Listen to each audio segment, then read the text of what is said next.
नमस्कार। आज की बात में आपका स्वागत है। आज ट्रेनी डॉक्टर के बर्बर रेप और निर्मम हत्या के केस में कोलकाता पुलिस का झूठ बेनकाब हुआ। आरजीकर मेडिकल कॉलेज के खिलाफ एक बड़ा सबूत सामने आया। मेडिकल कॉलेज और पुलिस की तरफ से दावा किया गया था कि ट्रेनी डॉक्टर की मौत को आत्महत्या कभी नहीं बताया गया, लेकिन आज मेरे पास उन फोन कॉल्स की रिकॉर्डिंग है जो पुलिस और हॉस्पिटल के दावे को एक्सपोज कर देंगी। आज सीबीआई को इस केस में और भी कई अहम जानकारियां मिली। आज सीबीआई ने आरजीकर मेडिकल कॉलेज की मॉर्चरी के स्टाफ से पूछताछ की। अब तक की जांच में सीबीआई के हाथ कई पुख्ता सबूत लगे हैं। एक तो यह पता लगा कि 9 अगस्त की रात को संजय रॉय अपनी मोटरसाइकिल से हॉस्पिटल पहुंचा था। उसने मोटरसाइकिल पार्क की और सीधे 3rd फ्लोर पर मौजूद सेमिनार हॉल में गया, जहां एक मासूम डॉक्टर की निर्मम हत्या हुई। उसके साथ बर्बर बलात्कार हुआ। 3rd फ्लोर के गेट पर 2 गार्ड मौजूद थे, लेकिन उन्होंने संजय रॉय को रोकने की कोई कोशिश नहीं की। सीबीआई अब तक 10 लोगों का पॉलीग्राफिक टेस्ट कर चुकी है। इनमें 2 सिक्योरिटी गार्ड भी शामिल हैं। वो सिक्योरिटी गार्ड जो 9 अगस्त को सेमिनार हॉल के बाहर तैनात थे। रिपोर्ट में एक एक करके ये सारी बातें सामने आ जाएगी। आज फोन कॉल्स की जो रिकॉर्डिंग मैं आपको सुनवाऊंगा, वो 9 अगस्त को सुबह करीब 11 बजे आरजीकर मेडिकल कॉलेज की तरफ से ट्रेनी डॉक्टर्स के पेरेंट्स को की गई थी, जिसमें डॉक्टर को पेरेंट्स को सबसे पहले यह बताया गया कि उनकी बेटी की तबीयत खराब है, जल्दी हॉस्पिटल पहुंचिए। फिर दूसरी कॉल में बताया गया कि बेटी की तबीयत बहुत खराब है, और तीसरी कॉल में कहा गया कि आपकी बेटी ने सुसाइड कर लिया है। इसी कॉल में हॉस्पिटल की तरफ से यह भी इन्फॉर्म किया गया कि पुलिस भी हॉस्पिटल में मौजूद है। इसके बाद ट्रेनी डॉक्टर के बदहवास माता पिता हॉस्पिटल पहुंचे तो उन्हें बेटी की डेड बॉडी 3 घंटे तक नहीं दिखाई गई। सीबीआई इस बात की जांच कर रही है कि इन 3 घंटों में क्या हुआ। कोलकाता पुलिस ने क्या किया, मेडिकल कॉलेज प्रशासन ने क्या किया। सीबीआई यह भी जानकारी हासिल करना चाहती कि क्या सबूतों के साथ छेड़छाड़ की गई, हत्या के केस को सुसाइड का केस बनाने की कोशिश हुई। ये वो सवाल है जो बार बार पूछे गए हैं। ये सवाल आज भी ट्रेनी डॉक्टर के पेरेंट्स ने एक बार फिर पूछे। हड़ताल पर बैठे आरजीकर मेडिकल कॉलेज के डॉक्टर से भी एक बार आज फिर यही सवाल पूछे। क्योंकि अब मेडिकल कॉलेज और पुलिस के झूठ को बेनकाब करने वाले सबूत सामने आए हैं, तो तृणमूल कांग्रेस के नेताओं ने कॉल रिकॉर्डिंग की ऑथेंटिसिटी पर ही सवाल उठा दिए। मैं आपको जब वो फोन रिकॉर्डिंग सुनवाऊंगा तो सच आपको भी पता चल जाएगा। प्रोटेस्ट करने वाले डॉक्टर्स ने आज कहा, जब खुद चीफ मिनिस्टर डॉक्टर्स को करियर खराब करने की धमकी दे रही हैं, काम पर लौटने के लिए फोर्स कर रही हैं, तो उनकी सरकार से न्याय की उम्मीद कैसे की जा सकती है। ममता बनर्जी ने आज डॉक्टर्स को क्या सफाई दी। कल ममता बनर्जी ने बीजेपी शासित राज्यों में आग लगाने की धमकी दी थी, उसके बारे में उन्होंने आज क्या कहा। इस मामले पर आज जमकर सियासत कैसे हुई। पश्चिम बंगाल के गवर्नर सीवी आनंद बोस अमित शाह से मिले, उन्होंने होम मिनिस्टर से क्या कहा। तृणमूल कांग्रेस ने गवर्नर पर आज क्या नया इल्जाम लगाया। इस सब की चर्चा करेंगे आज की बात में, लेकिन सबसे पहले आपको सुनवाता हूं उन फोन कॉल्स के रिकॉर्डिंग जो 9 अगस्त की काली सुबह मेडिकल कॉलेज की तरफ से ट्रेनी डॉक्टर के पेरेंट्स को की गई थी। यह कॉल 9 अगस्त की सुबह आरजीकर मेडिकल कॉलेज के असिस्टेंट मेडिकल सुपरिटेंडेंट ने विक्टिम डॉक्टर के मम्मी पापा को की थी। उनकी डॉक्टर बेटी की मौत सुबह 3 से 4 बजे के बीच हो चुकी थी। हॉस्पिटल का दावा है कि ट्रेनी डॉक्टर की बॉडी को सबसे पहले सुबह 8:30 बजे स्टाफ ने देखा। इसके बाद 2.5 घंटे के बाद सुबह 10:53 पर ट्रेनी डॉक्टर के पेरेंट्स को हॉस्पिटल की तरफ से पहली कॉल असिस्टेंट मेडिकल सुपरिटेंडेंट ने की। इसमें पेरेंट्स से कहा गया कि उनकी बेटी की तबीयत खराब हो गई है, आप जल्दी से जल्दी हॉस्पिटल पहुंचिए। ওর একটু শরীরটা খারাপ হয়েছে, আপনারা কি একটু আসতে পারবেন ইমিডিয়েট? কেন কি হচ্ছে কি? ওর শরীরটা খারাপ, আমরা ভর্তি করাচ্ছি ওকে, আপনি কি ইমিডিয়েট একটু আসতে পারবেন? কি হয়েছে কি সেটা বলবেন তো? সেটা তো ডাক্তাররা বলবে আপনারা এলে। আমরা আমরা আপনার নাম্বারটা জোগাড় করলাম, করে জানালাম যে বাড়ির লোক হিসেবে আপনারা একটু তাড়াতাড়ি আসুন। কি হয়েছে সেটা বলো না তুমি। পেশেন্ট শরীরটা খারাপ, ভর্তি হয়েছে হসপিটালে, বাকিটা আপনারা এলে ডাক্তার বলবে। ওর কি জ্বর হয়েছে? আপনারা একটু আসুন, জলদি চলে আসুন, যত তাড়াতাড়ি পারবেন। কেন খুব অবস্থা খারাপ খুব নাকি? অবস্থা খারাপ, হ্যাঁ খুব অবস্থা খারাপ, একটু তাড়াতাড়ি চলে আসুন। ওর একটু শরীরটা খারাপ হয়েছে, আপনারা কি একটু আসতে পারবেন ইমিডিয়েট? आपने सुना कि फोन पर असिस्टेंट सुपरिटेंडेंट लेडी डॉक्टर के पिता से बार बार कह रही थी, आप जल्दी से जल्दी हॉस्पिटल आ जाएं, आपकी बेटी की तबीयत ज़्यादा बिगड़ गई है। और पिता बार बार पूछ रहे हैं, हुआ क्या ये तो बताओ, हुआ क्या ये तो बताओ। इस कॉल के 5 मिनट बाद असिस्टेंट सुपरिटेंडेंट ने विक्टिम डॉक्टर के पेरेंट्स को दूसरी बार कॉल किया। इस बार उन्होंने डॉक्टर के माता पिता से कहा, उनकी बेटी की तबीयत ज़्यादा बिगड़ गई है, उसको इमरजेंसी में भर्ती कराया गया है और वो जल्दी से जल्दी हॉस्पिटल पहुंचे। विक्टिम के घबराए हुए माता पिता बार बार यही पूछते रहे, आखिर हुआ क्या, उनकी बेटी को क्या हो गया, कोई ये तो बताए। लेकिन असिस्टेंट सुपरिटेंडेंट ने उनसे बस यही कहा कि वो जल्दी से जल्दी हॉस्पिटल पहुंचे और वहां उनको डिटेल में जानकारी दी जाएगी। ওনার অবস্থা খুবই খারাপ, ওনার অবস্থা খুবই খারাপ, আপনি যতটা তাড়াতাড়ি পারবেন চলে আসুন। কি হয়েছে না সেটা বলো না। ওটা তো ডাক্তার বলবে, আপনি একটু তাড়াতাড়ি চলে আসুন এখানে। আপনি কে বলছেন বলুন তো? আমি অ্যাসিস্ট্যান্ট সুপার বলছি, আমি ডাক্তার বলছি না। এসে যোগাযোগ করুন। ও কি হয়েছিল কি? ও তো ডিউটিতে ছিল। আপনারা জলদি চলে আসুন, যতটা তাড়াতাড়ি পারবেন। मां पूछ रही है, क्या हुआ, मेरी बेटी तो ड्यूटी पर थी, हुआ क्या ये तो बताइए। इस कॉल रिकॉर्डिंग से क्लियर है कि हॉस्पिटल के मैनेजमेंट ने एक्चुअल बात छुपाने की कोशिश की, लड़की के माता पिता को सही जानकारी नहीं दी। दूसरी कॉल पर बात होने के बाद लड़की के पेरेंट्स हॉस्पिटल के लिए रवाना हो चुके थे, वो रास्ते में ही थे, तभी असिस्टेंट सुपरिटेंडेंट ने उनको तीसरी बार कॉल किया। इस बार उन्होंने विक्टिम डॉक्टर के पेरेंट्स को अपना परिचय बताया, ये बताया कि वो हॉस्पिटल में ही काम करती हैं और इस बार उन्होंने लड़की के पेरेंट्स को ये बताया कि उनकी बेटी ने सुसाइड कर लिया है, आत्महत्या कर ली है। उन्होंने कहा कि सब लोग हॉस्पिटल में ही हैं, पुलिस भी आ गई है और वो जल्दी से जल्दी आ जाएं। উনি সুসাইড করেছেন হয়তো, বা কিছু মারা গেছেন। পুলিশ রয়েছে, আমরা হসপিটালে সবার সামনেই রয়েছি, ফোন করছি। আপনারা ये फोन कॉल की रिकॉर्डिंग दिल दहलाने वाली है। इनमें 2-3 बातें नोट करने वाली हैं। पहली, हॉस्पिटल की तरफ से लेडी डॉक्टर के माता पिता से बार बार झूठ बोला गया, असलियत उनसे बार बार छुपाई गई। वो पूछते रहे लेकिन उन्हें जवाब नहीं दिया गया। दूसरी बात, हॉस्पिटल में उस वक्त के प्रिंसिपल डॉक्टर संदीप घोष मौजूद थे, वाइस प्रिंसिपल भी मौजूद थे, लेकिन इन दोनों ने माँ बाप को खुद फोन करने के बजाय असिस्टेंट मेडिकल सुपरिटेंडेंट से लेडी डॉक्टर के पेरेंट्स को फोन करवाया। तीसरी बात, हॉस्पिटल में पुलिस पहुंच चुकी थी, लेकिन पुलिस ने भी हैवानियत की शिकार हुई डॉक्टर बेटी के माता पिता को जानकारी देने की जहमत नहीं उठाई, उनसे कांटेक्ट ही नहीं किया। इसलिए पुलिस और हॉस्पिटल प्रशासन का रोल पहले दिन से ही संदेह के घेरे में है। हालांकि लेडी डॉक्टर के पेरेंट्स ने पिछले हफ्ते इंडिया टीवी को दिए गए इंटरव्यू में एग्जैक्टली यही बताया था कि उन्हें हॉस्पिटल की तरफ से एक लेडी का फोन आया था। पहले उसने बेटी के बीमार होने की बात कही थी, फिर कहा था कि आपकी बेटी ने आत्महत्या कर ली है। आज जब फोन कॉल के रिकॉर्डिंग सामने आ गई तो ट्रेनी डॉक्टर के माता पिता ने कहा उन्होंने अपनी बेटी को खोया है। हॉस्पिटल की तरफ से कोई सांत्वना देने तक नहीं आया। अब वो 3 हफ्तों से न्याय का इंतजार कर रहे हैं और इंतजार करने के अलावा वो कर भी क्या सकते हैं, वो कितने बेबस हैं। छोड़ दीजिए इस विषय में, मैं कुछ नहीं जानता। इन लोगों को कहाँ से मिला है? आप लोगों ने नहीं दिया है, यही ना?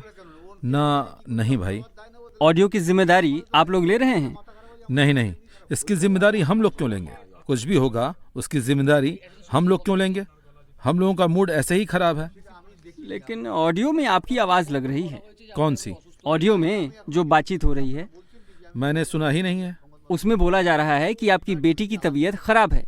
नहीं, आप लोग बोल रहे हैं, लेकिन अभी तक मैंने वीडियो ऑडियो नहीं देखा है। आया कहाँ से ऑडियो? टीवी पर चला रहे हैं। वायरल ऑडियो आया कहाँ से? मुझे नहीं पता। कहाँ से आया है हमें कैसे पता चलेगा? इसके बारे में सीबीआई को कुछ बताएंगे? नहीं, अभी कुछ नहीं सोचा, बाद में विचार करेंगे। इसका मतलब क्या है? पहले देखेंगे, इसके बाद ही तो उस विषय पर कुछ बोल पाएंगे। क्या जांच प्रभावित हो सकता है क्या? नहीं नहीं, क्यों जांच प्रभावित होगी? हाई कोर्ट ने जो उचित समझा वही किया।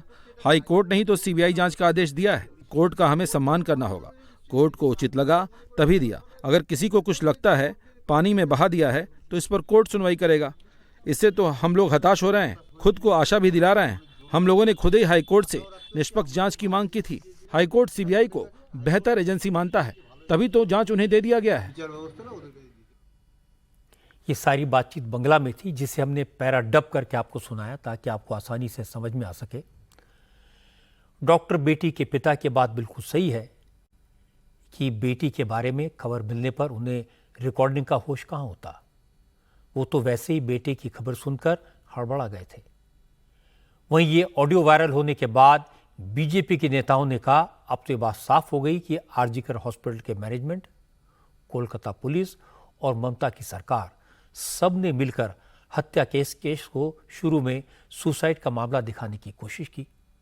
दिलीप घोष ने कहा कि सीबीआई को असिस्टेंट मेडिकल सुपरिटेंडेंट को बुलाकर उनसे पूछताछ करनी चाहिए। इसके पहले भी कई ऑडियो क्लिपिंग, वॉइस कॉल आया है। वहाँ की घटना को लेकर आपस में डॉक्टर्स बात करते हुए क्या हुआ, कौन दोषी है, लेकिन किसका है नहीं मालूम है, वो वायरल हुआ है। लेकिन ये जो घटना है, डिप्टी सुपर ने फैमिली को बताया था, उन लोगों ने स्वीकार किया था कि हमें ऐसा खबर दिया गया कि सुसाइड किया है। लेकिन वो इस सबूत के रूप में जो क्लिपिंग आई है, वॉइस कॉल आया है, मुझे लगता है कि कोर्ट को इसको स्वीकार करना चाहिए और उनको बुला करके इस विषय पर पूछताछ करना चाहिए। मुझे लगता है कि यहाँ के स्टेट गवर्नमेंट और मुख्यमंत्री का जानकारी में सारा कुछ है, उनका देख रेख में घटना हुआ है। लेकिन बिना एविडेंस के कोर्ट कुछ नहीं कर सकता। अब कार्रवाई होगी, अब धीरे धीरे इसको लेकर के आगे भी और पोल खोलेगा। लेकिन लगता है कि तृणमूल कांग्रेस ने लोगों की नाराजगी से कुछ नहीं सीखा। आज तृणमूल कांग्रेस ने कॉल की रिकॉर्डिंग के ऑडियो पर ही सवाल उठा दिए। कुणाल घोष ने कहा, उन्हें नहीं पता कि ऑडियो असली है या फेक है। इस बात का पता लगाना सीबीआई की जिम्मेदारी है। कुणाल घोष ने कहा कि 16 दिन हो गए और सीबीआई अब तक अपनी जांच आगे नहीं बढ़ा पाई है।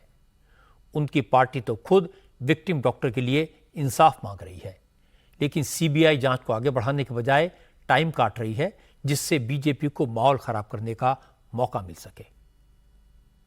If there is any audio, if that audio is genuine, then that is up to CBI. I don't know whether it is true or fake. I don't know. It may be true fact. It may be fake. I don't know. So this is up to CBI. They have to cross-check it, and whichever step is needed, they have to take those steps. अरे 16 दिन हो गए, यही तो बात है। जो incident हुआ था, विदिन 24 आवर्स कलकत्ता पुलिस ने एक्यूज्ड को अरेस्ट कर लिया। उसके बाद तो चला गया सीबीआई के पास। तो अभी 16 डेज हो गया है। सीबीआई क्या कर रहा है? क्या कर रहा है सीबीआई? ये वो लोग तो ये जो विलंब कर रहा है, वो तो मौका दे रहा है भाजपा को, यहां पर एनआरकी तैयार करने के लिए मौका दे रहा है। अब मैं आपको सुनवाता हूं, पीड़ित डॉक्टर्स के लिए इंसाफ मांग रहे कोलीग्स ने, आरजीकर हॉस्पिटल के डॉक्टर्स ने क्या कहा। उन्होंने कहा कि इस ऑडियो से उनके आरोप सच साबित हुए हैं। वो तो शुरू से ही आरोप लगा रहे हैं कि हॉस्पिटल मैनेजमेंट ने असली आरोपियों को बचाने की कोशिश की और वो इंसाफ की इसी मांग के लिए आंदोलन कर रहे हैं। लेकिन अब आंदोलन खत्म करने के लिए धमकियां मिलने लगी हैं। बहुत ही अनजस्ट हुआ। पहले से हम जो मांग रहे हैं कि जस्टिस चाहिए, तो ये बहुत ही अनजस्ट थिंग है कि उसका जो अननेचुरल डेथ है वो भी जो होमिसाइड है, ये तो कोई नेचुरल डेथ नहीं है, तो उसको छुपा कर अगर जो सुसाइड किया गया था वो तो बिल्कुल ही गलत है। जैसे कि लास्ट हियरिंग हुआ था हमारा सुप्रीम कोर्ट में, वहाँ पे भी ये चीज़ बोला गया था कि मैनिपुलेशन हुआ है, पहले उस चीज़ को सुसाइड बोला गया था एंड बाद में उस चीज़ को होमिसाइड बोला गया। अब क्यों हुआ, किसने कराया, ये जानने के लिए ही हम लोग ये प्रोटेस्ट चला रहे हैं। आरजीकल हॉस्पिटल के जूनियर डॉक्टर्स सीज वर्क यानी काम रोको आंदोलन चला रहे हैं। काम रोककर प्रोटेस्ट मार्च कर रहे हैं। सुप्रीम कोर्ट और मुख्यमंत्री ममता बनर्जी की अपील के बावजूद जूनियर डॉक्टर्स काम पर नहीं लौटे हैं। उनका कहना है कि पिछले 20 दिनों में हालात बिल्कुल नहीं बदले। न तो ट्रेनी डॉक्टर के परिवार को इंसाफ मिला और न इस जघन्य हत्याकांड के सारे मुजरिम पकड़े गए और न ही डॉक्टर्स की सुरक्षा के लिए ठोस इंतजाम किए गए। इसीलिए वो काम पर नहीं लौटे। डॉक्टर्स ने कहा जब तक उन्हें सुरक्षा का भरोसा नहीं होगा, 14 अगस्त को आरजीकल हॉस्पिटल पर हमला करने वाले गिरफ्तार नहीं होंगे, तब तक आंदोलन जारी रहेगा। वो ड्यूटी ज्वाइन नहीं करेंगे। जो हम लोग का डिमांड था, पहला डिमांड जो था, जो हम लोग को जस्टिस चाहिए। इस घटना के साथ जो भी है, जो भी इसके साथ जुक्त हुआ है, उन लोगों का पनिशमेंट चाहिए। और कुछ भी अभी तक पूरी नहीं हुआ है, इसलिए कोई भी ट्रेड, कोई भी कुछ में कुछ नहीं आता जाता है। अभी भी हम लोग इस बात में स्ट्रिक्ट है कि जब तक हम लोगों का ये जस्टिस ना मिले।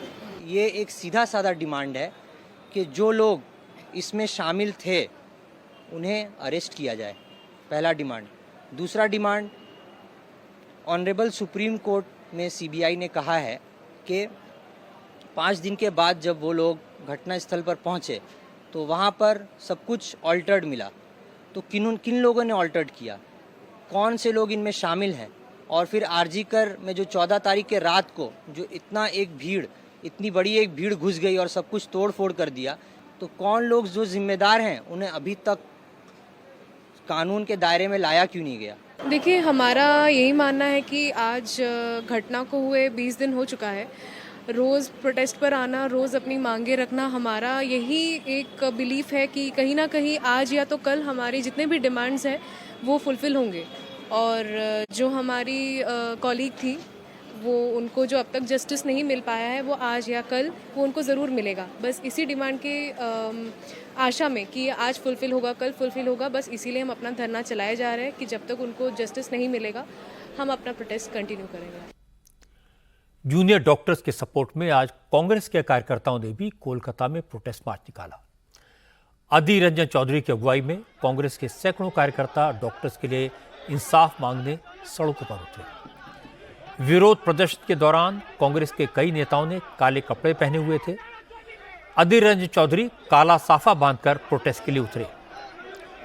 अधीर रंजन चौधरी ने कहा ममता बनर्जी ने बंगाल में डर का माहौल बना रखा है, वो डॉक्टर्स को धमकी दे रही हैं। अधीर रंजन ने कहा कि ममता पहले लोगों को डरा धमका कर अपनी बातें मनवा लेती थी, लेकिन अब लोगों के दिलों से ममता बनर्जी और उनकी सरकार का खौफ निकल चुका है। अब लोग डरने वाले नहीं हैं, वो पीड़ित डॉक्टरों को इंसाफ दिलाकर ही रहेंगे।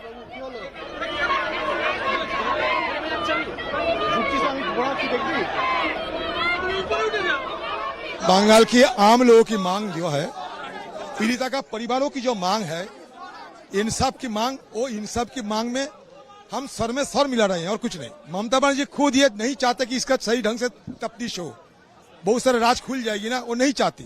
इसलिए अनाप शनाप बोलते हैं, लोगों को डराने की कोशिश कर रहे हैं, लोगों को गुमराह करने की कोशिश कर रहे हैं और आम लोगों की निगाह भटकने की कोशिश कर रही है।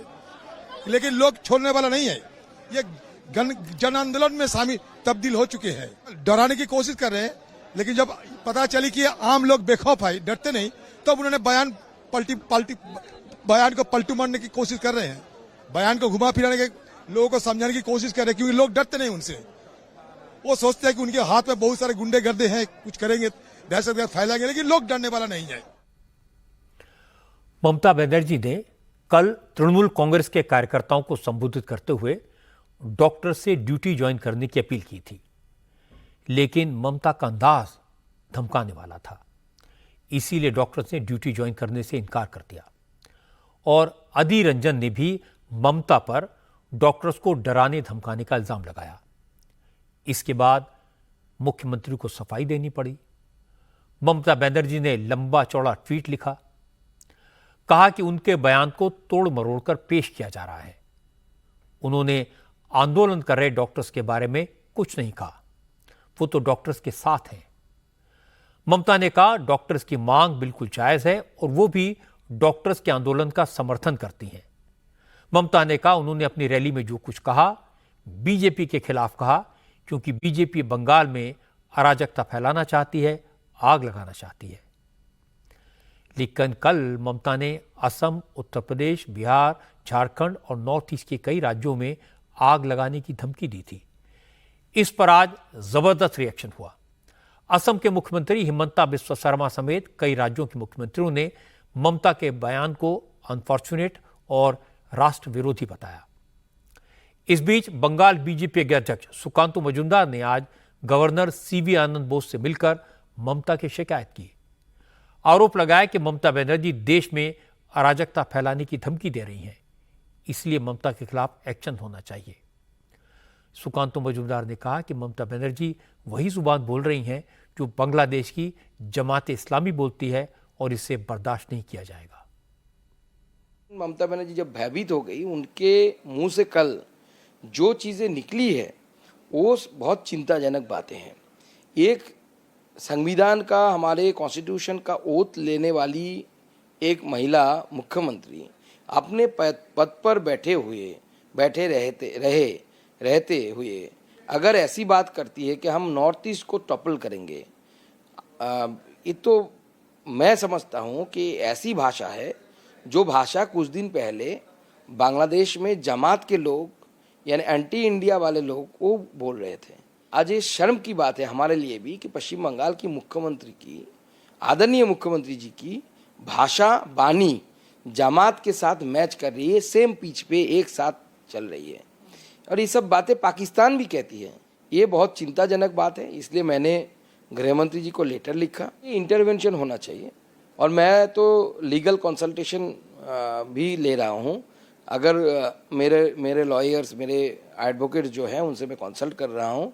अगर इसमें अगर हम जा सकते हैं तो हम कोर्ट भी जाएंगे, हम PIL करेंगे और ममता बनर्जी की कॉन्स्टेंट करने के लिए या विड्रॉ करने के लिए उनको बाध्य करेंगे। सुकांतु मजूमदार की बातों का जवाब दिया तृणमूल कांग्रेस के नेता कुणाल घोष ने।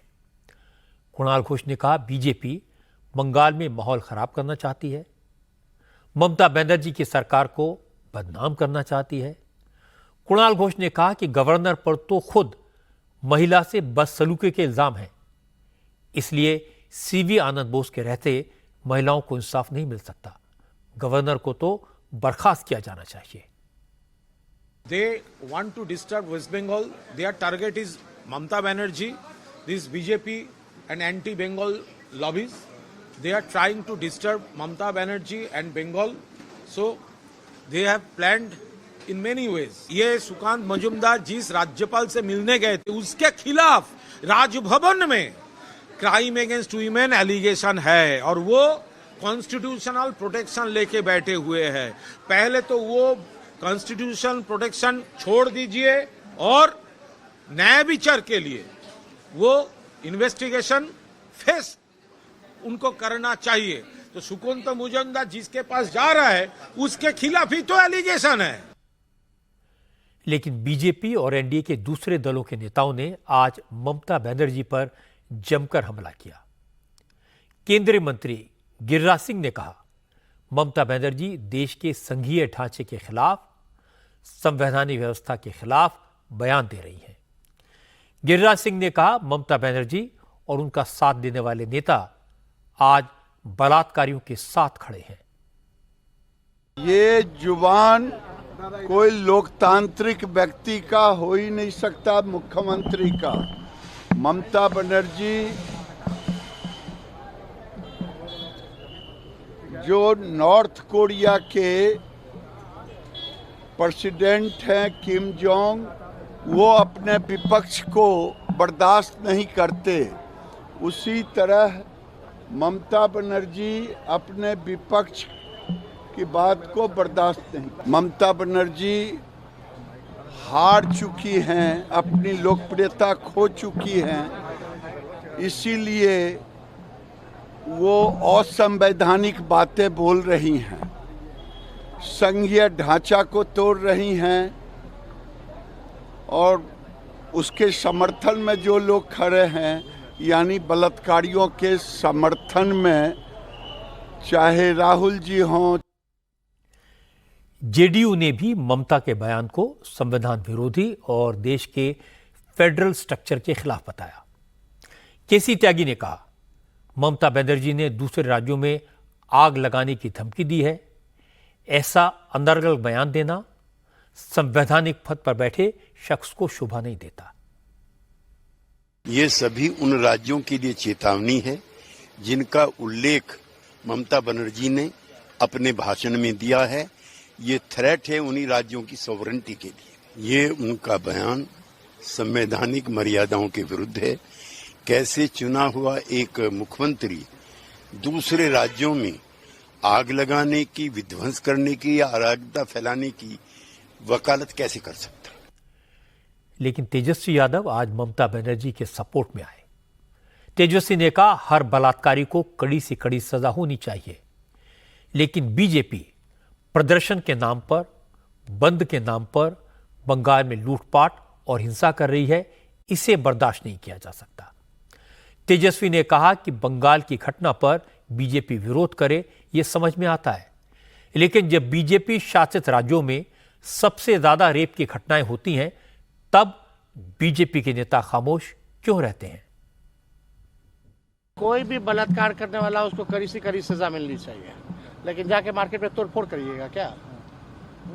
उसका साथ आप दे रहे हैं? जो बाजार में जितनी डकैती की जा रही है खुलेआम, तो आप उन लोगों के साथ खड़े हैं क्या? पूरे बंगाल में बीजेपी जो है गुंडागर्दी कर रही है, सामाने बाजारों में से निकाल छीना झपटी सब कर रही है।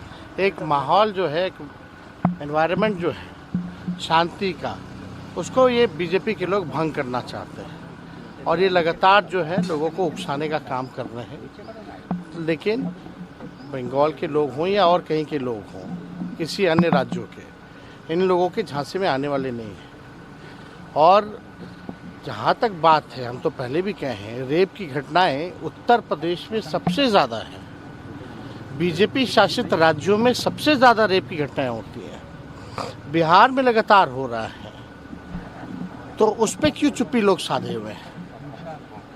हर जगह इस तरह का माहौल जो है, बीजेपी के लोग पैनिक क्रिएट करना चाहते, जो पूरी तरीके से असफल रहेंगे वो लोग। राजनेता विरोध करें, ये बात समझ में आती है। वो अपने अपने हिसाब से, अपने अपने अंदाज से अपनी बात कह रहे हैं, लेकिन बड़ी बात है कि कोलकाता के डॉक्टर्स ममता बनर्जी से इतने नाराज क्यों हैं? वो काम पर लौटने के लिए तैयार क्यों नहीं है? इसे समझने की जरूरत है। डॉक्टर्स ये मानते हैं कि ममता बनर्जी ने पहले दिन प्रिंसिपल को बचाने की कोशिश की, पुलिस को प्रोटेक्शन देने की कोशिश की, जबकि पुलिस और कॉलेज प्रशासन दोनों का रोल पहले दिन से शक के दायरे में है।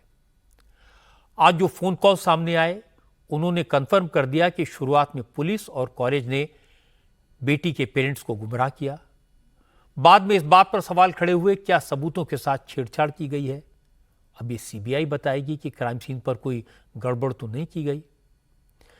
यह बात सामने आना भी जरूरी है कि जब मेन एक्यूज संजय रॉय 9 अगस्त को हॉस्पिटल आया तो 3rd फ्लोर पर गया, तो गार्ड्स ने उसे रोकने की कोशिश क्यों नहीं की? डॉक्टर्स की दूसरी नाराजगी ममता बनर्जी के अंदाज को लेकर है। कल डॉक्टर्स को ऐसा लगा कि दीदी ने उन्हें धमकी दी। आज ममता की सफाई के बाद भी डॉक्टर्स तैयार नहीं हुए। मुझे लगता है कि जब मामला इतना सेंसिटिव हो, लोगों की भावनाएं इतनी आहत हों, तो डराने धमकाने से काम नहीं चलता। दीदी को डॉक्टर्स का विश्वास जीतने की जरूरत है। विरोधी दल उत्तर प्रदेश में महिलाओं के खिलाफ अपराध को बड़ा मुद्दा बनाने की कोशिश कर रहे हैं। ये उनका अधिकार भी है। फर्रुखाबाद में 2 लड़कियों की मौत का हवाला दिया जा रहा है।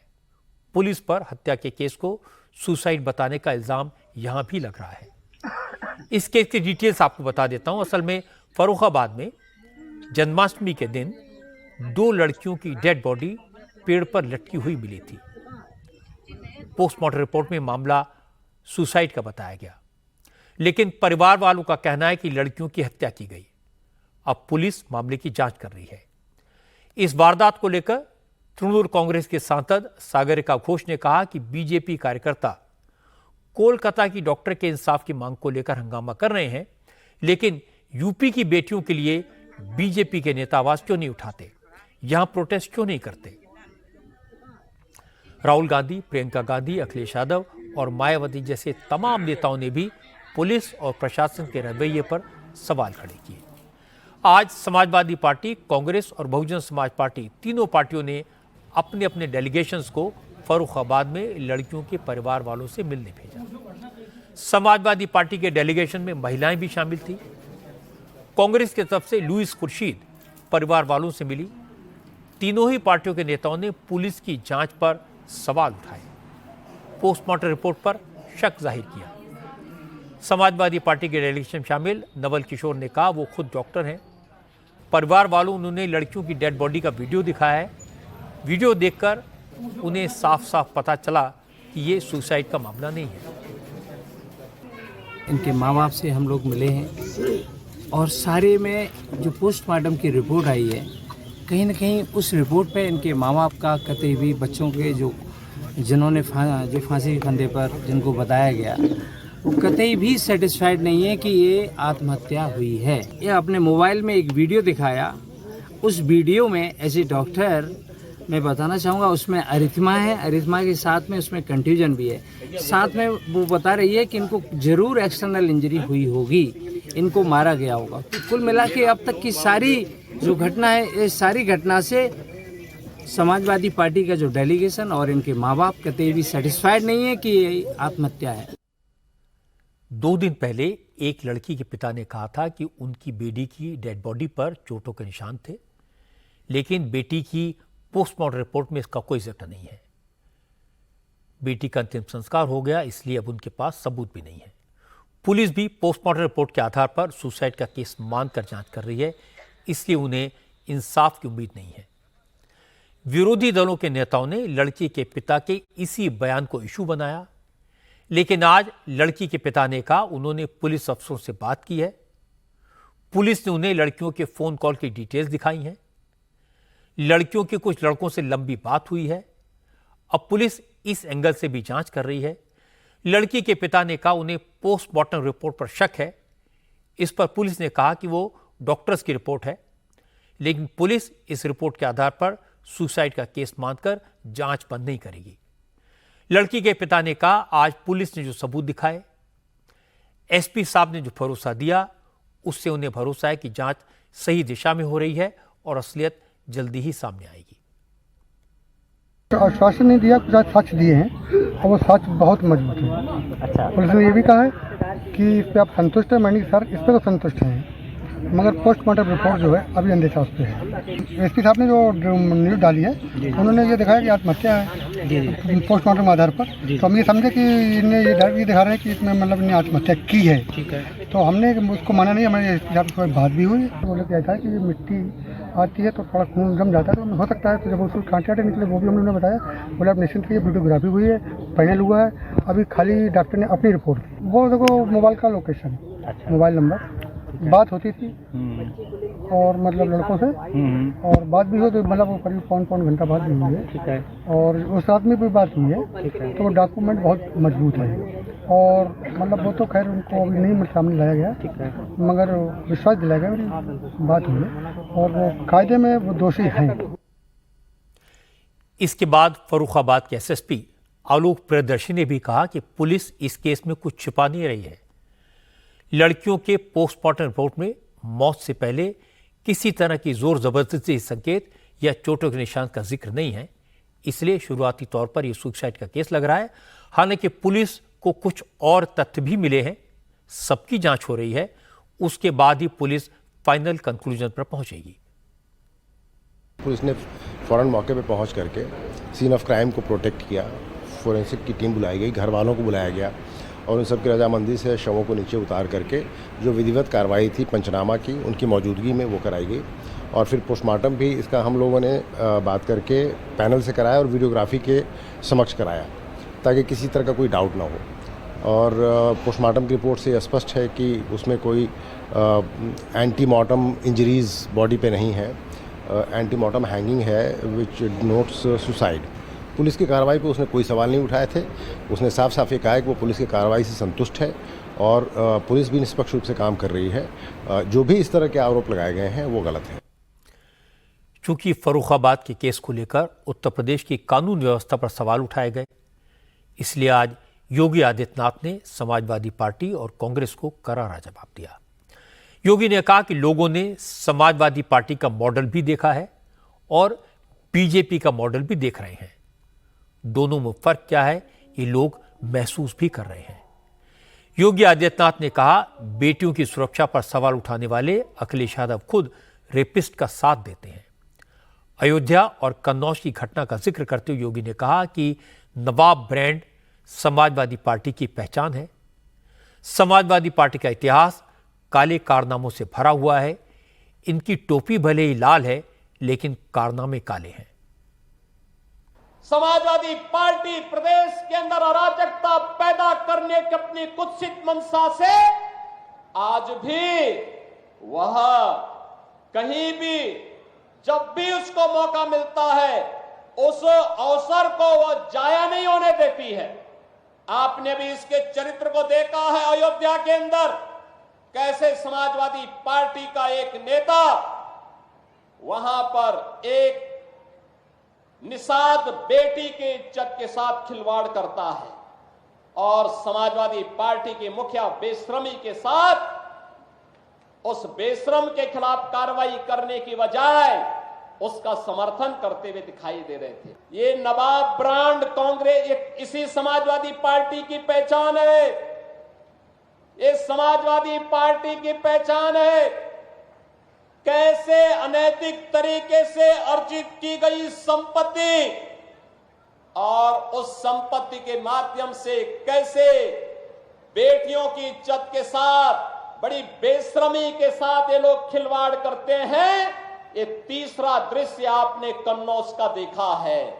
और बाकी तो अगर इनके इतिहास के पन्नों को लड़ते हुए आप जाएंगे तो बहनों और भाइयों, काले कारनामों से इनका पूरा इतिहास भरा पड़ा है। लाल टोपी है लेकिन काले कारनामों के लिए लोग जाने जाते हैं। इसके बाद योगी आदित्यनाथ ने बीजेपी का मॉडल समझाया। उन्होंने कहा, पिछले 7 साल में यूपी बदल गया है। बीजेपी के राज में लॉ एंड ऑर्डर, डेवलपमेंट, सुशासन कैसा होना चाहिए ये उत्तर प्रदेश तय करता है और देश के दूसरे राज्य उसे मॉडल मानकर फॉलो करते हैं। योगी ने कहा, यही वजह है कि राज्य में लोग इन्वेस्टमेंट करने आ रहे हैं। नौजवानों के लिए रोजगार के अवसर तैयार हो रहे हैं। समाजवादी पार्टी और कांग्रेस के राज में गुंडागर्दी और अराजकता की वजह से यूपी पिछड़ गया था। 7.5 वर्ष में कोई प्रदेश एक लंबी दूरी तय कर ले, आज आपके सामने यह दृश्य है। बहन और भाइयों, आज विकास का क्या मॉडल होना चाहिए यह उत्तर प्रदेश तय करता है। आज सुशासन का मॉडल क्या होना चाहिए उत्तर प्रदेश तय करता है। कानून व्यवस्था कैसे होनी चाहिए आज ये उत्तर प्रदेश तय करता है। भारतीय जनता पार्टी सुरक्षा, विकास और सुशासन का मॉडल है। एक तरफ विकास, सुशासन और सुरक्षा का मॉडल भारतीय जनता पार्टी का, और दूसरी तरफ अराजकता, गुंडागर्दी, दंगा जिनकी पहचान है वह कांग्रेस और समाजवादी पार्टी है। आप योगी आदित्यनाथ के विकास मॉडल से एग्री करें या ना करें, यह तो मानना पड़ेगा कि योगी ने यूपी में कानून व्यवस्था में जबरदस्त सुधार किया है। पहले पुलिस माफिया से डरती थी, अब अपराधियों के मन में पुलिस का डर है। यूपी में क्राइम खत्म नहीं हुआ है, लेकिन अब अपराधी तुरंत पकड़े जाते हैं। क्रिमिनल कभी तख्ती लगाकर थाने आते हैं, जान की भीख मांगते हैं, तो कभी एनकाउंटर में पैरों पर गोली खाते हैं और कभी कभी गाड़ी भी पलटती है। लेकिन इसका असर पूरे प्रदेश में दिखाई देता है। 5 साल पहले यह कोई सोच भी नहीं सकता था कि यूपी से गुंडागर्दी और माफिया का आतंक कभी खत्म होगा। लेकिन इस दिशा में काफी काम हुआ है। अभी बहुत काम होना बाकी है। हरियाणा में चुनाव की तैयारियों में लगी कांग्रेस के लिए आज एक बुरी खबर आई। जमीन घोटाले के केस में हरियाणा के पूर्व मुख्यमंत्री भूपेंद्र सिंह हुड्डा के खिलाफ आज ईडी ने बड़ी कार्रवाई की। हरियाणा में जब हुड्डा की सरकार थी, उस वक्त बड़े पैमाने पर किसानों की जमीन एक्वायर करके उन्हें औने पौने दामों में बेचा गया था, यह आरोप है और इसी मामले की जांच ईडी कर रही है। इसमें भूपेंद्र सिंह हुड्डा के अलावा एमआर इंडिया लिमिटेड और एमजीएफ डेवलपमेंट लिमिटेड को आरोपी बनाया गया है। इसी केस में आज ईडी ने 834 करोड़ रुपए की प्रॉपर्टी को अटैच किया। ये जमीनें हरियाणा और दिल्ली के करीब 20 गांव में मौजूद हैं। ईडी की जांच में पता चला कि एमआर इंडिया लिमिटेड और एमजीएफ डेवलपमेंट लिमिटेड ने भूपेंद्र हुड्डा और department of town and country planning के साथ मिलकर जमीनें सस्ते दामों पर हथिया ली थी। इसकी वजह से सरकारी खजाने को भारी नुकसान हुआ। ईडी ने जो प्रॉपर्टीज अटैच की हैं उनमें एमआर इंडिया लिमिटेड की करीब 60% और एमजीएफ डेवलपमेंट लिमिटेड की करीब 40% हिस्सेदारी है। इस मामले में ईडी ने जब हुड्डा और अन्य के खिलाफ जांच शुरू की थी तो यह पता चला था कि एमआर इंडिया लिमिटेड और एमजीएफ डेवलपमेंट लिमिटेड ने किसानों के साथ जो समझौते अप्रैल 2009 में करने का दावा किया था, वो एग्रीमेंट हकीकत में जमीनें लेने के बाद मार्च 2010 में किए गए थे। जांच में यह भी पता चला कि कंपनी ने किसानों को डरा धमकाकर जमीन बेचने के लिए मजबूर किया था। इसी मामले में ईडी ने आज एक्शन लिया। ईडी के एक्शन से भूपेंद्र सिंह हुड्डा की मुश्किलें बढ़ सकती हैं। अब ईडी के एक्शन की खबर आई, उस वक्त दिल्ली में हरियाणा में उम्मीदवारों के चयन को लेकर कांग्रेस की स्क्रीनिंग कमेटी की मीटिंग चल रही थी। इस मीटिंग में भूपेंद्र सिंह हुड्डा के अलावा हरियाणा कांग्रेस अध्यक्ष उदय भान, हरियाणा कांग्रेस के इंचार्ज दीपक बाबरिया, स्क्रीनिंग कमेटी के चेयरमैन अजय माकन, कमेटी के मेंबर मनिकम टैगोर, कुमारी शैलजा और बीवी श्रीनिवास मौजूद थे। मीटिंग के बाद दीपक बाबरिया ने बताया कि करीब 60% कैंडिडेट्स के नाम फाइनल कर लिए गए हैं। कल तक बाकी बचे हुए नाम भी फाइनल हो जाएंगे। लेकिन कांग्रेस किसके चेहरे पर चुनाव लड़ेगी, मुख्यमंत्री का दावेदार कौन होगा, इसको लेकर दीपक बाबरिया ने कुछ नहीं कहा। 2 दिन पहले यह ऐलान किया गया था कि कांग्रेस हरियाणा के इलेक्शन में सिटिंग एमपीज को असेंबली इलेक्शन में टिकट नहीं देगी। इसका सीधा मतलब था कि कुमारी शैलजा और रणदीप सुरजेवाला चुनाव नहीं लड़ेंगे। लेकिन आज जब दीपक बाबरिया से पूछा गया अगर एमपी चुनाव नहीं लड़ेंगे तो क्या इसका मतलब यह है कि भूपेंद्र सिंह हुड्डा ही मुख्यमंत्री पद के दावेदार होंगे? इस पर दीपक बाबरिया ने कहा जो चुनाव में नहीं उतरेगा वो भी चीफ मिनिस्टर बन सकता है, बशर्ते उसके पास विधायकों का सपोर्ट बेस हो। सीएम फेस के साथ जाएंगे सर या कलेक्टिवली कांग्रेस इस बार लड़ेगी? नॉर्मल हमारी प्रैक्टिस जो होती है कि फेस जो है कांग्रेस हाईकमांड निश्चित करता है और that also depends on the circumstances, कौन सी परिस्थिति है उसके पर निर्भर रहता है। मगर मैं समझ रहा हूँ हरियाणा में Congress party will go with the collective leader. कोई भी व्यक्ति अपने आप को प्रस्तुत कर सकता है सीएम के तौर पे कि जिसके पास विधायक दल के में से किसी न किसी का समर्थन रहता है और कांग्रेस हमारे कमांड का आशीर्वाद रहता है। तो आज तक के कोई पूरे इतिहास को आप खंगाल लेना, कई ऐसे चेहरे भी होते कि जो चुनाव से जुड़े हुए नहीं होते फिर भी उसको विधायक दल के नेता बनाए जाते हैं। ये आपका नायब सैनिक को भी इवन बीजेपी वालों ने बना दिया, कहाँ था वो? हालांकि कुमारी शैलजा ने तुरंत इस मुद्दे पर अपनी नाराजगी सधे हुए अंदाज में जाहिर कर दी।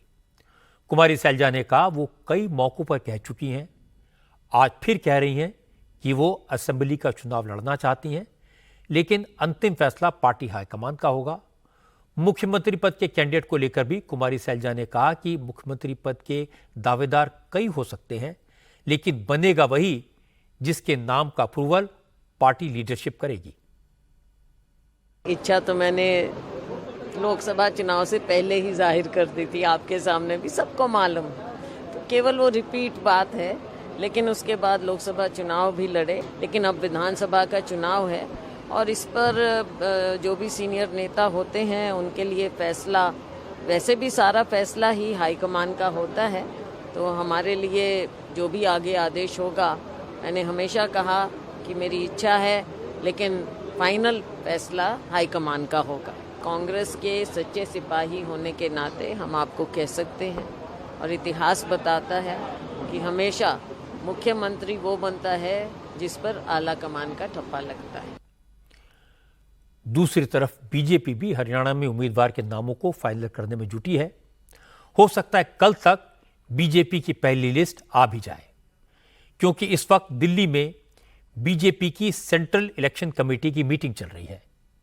इस मीटिंग में प्रधानमंत्री नरेंद्र मोदी के साथ साथ बीजेपी अध्यक्ष जेपी नड्डा, अमित शाह, धर्मेंद्र प्रधान के अलावा नायब सिंह सैनी, भूपेंद्र यादव, अनिल विज, ओपी धनखड़, सत्यनारायण जटिया, इकबाल सिंह लालपुरा, के लक्ष्मण, सुधा यादव, वानिथी श्रीनिवासन, बिप्लब देव, सतीश पूनिया और सुरेंद्र नागर जैसे तमाम लीडर्स मौजूद हैं। इंडिया टीवी के पॉलिटिकल एडिटर देवेंद्र पाराशर ने बताया कि आज सुबह से ही अलग अलग मीटिंग्स में हरियाणा की ज्यादातर सीटों पर उम्मीदवारों के नाम शॉर्टलिस्ट कर लिए गए। इसलिए उम्मीद है सेंट्रल इलेक्शन कमेटी की मीटिंग में आज रात ही ज्यादातर उम्मीदवारों के नाम अप्रूव कर दिए जाएंगे। हरियाणा में बीजेपी तो इस बात को लेकर चिंतित नहीं है, न कोई डिस्प्यूट है कि मुख्यमंत्री पद का उम्मीदवार कौन होगा। नायब सिंह सैनी की जगह पक्की है, लेकिन कांग्रेस में इसे लेकर असमंजस है। यह सही है कि भूपेंद्र सिंह हुड्डा ने हरियाणा में कांग्रेस के रिवाइवल में बहुत मेहनत की है। पिछले 5 साल उन्होंने गांव-गांव, गली-गली घूमकर कांग्रेस के लिए जमीन तैयार की है। वो कभी नहीं चाहेंगे कि कुमारी सैलजा उनके नीचे से जमीन और कुर्सी दोनों खींच ले। लेकिन कांग्रेस ने इस बात के कोई संकेत नहीं दिए हैं कि कुमारी सैलजा चुनाव लड़ेगी या नहीं। चुनाव के बाद अगर कांग्रेस जीती तो वो मुख्यमंत्री पद की दावेदार होंगी या नहीं। जम्मू कश्मीर में भी असेंबली इलेक्शन को लेकर सियासी गर्मी बढ़ गई है। आज इलेक्शन कमीशन ने जम्मू कश्मीर में सेकंड फेज की वोटिंग के लिए नोटिफिकेशन जारी कर दिया। सेकंड फेज में 25 सितंबर को जम्मू कश्मीर के 6 जिलों श्रीनगर, बडगांव, पुंछ, राजौरी, रियासी और गांदरबल में वोट डाले जाएंगे।